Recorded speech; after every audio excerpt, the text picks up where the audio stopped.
So we're going to do loop counting for triangle 1. That's the code we have here. And my outer loop, that has the variable x. So x is going to start off at 1. And then each time I'm going to say x plus plus. So next time x will be 2. Next time x will be 3. This is my outer loop. And I can look at the predicate.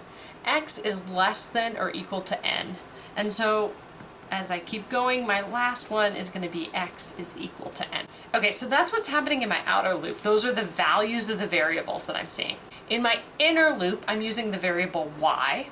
So here y starts off as 1, and it's going to go all the way to, let's see, it says y is less than or equal to x. Okay, so here it's just going to go from y equals 1 to 1. And this is my inner loop. So when my x is 2, y is still going to start at 1, and it's going to go all the way to what? And then I'll go to y equals 2. When x is 3, y will go from 1 to y equals 3. And then when I get to this case where x is n, y is going to start at 1 still, and then go to y equals n. Now this third column, I'm going to keep track of the steps.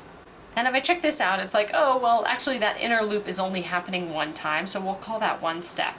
Here, where for x equals 2, we have y equals 1, and then y equals 2, that's 2 steps. From y equals 1 to y equals 3, that's 3 steps, and you can see that pattern continuing. And then from y equals 1 to n, that's going to be n steps. And what we're trying to approximate is our total number of steps.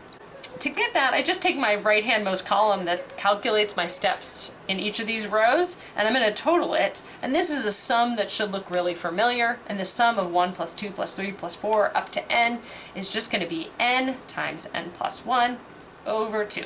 And since this is our total number of steps, I could rewrite it as n squared plus n over 2, but remember we only keep the biggest term and we drop constants. So I'm going to be able to say that this is in O of n squared.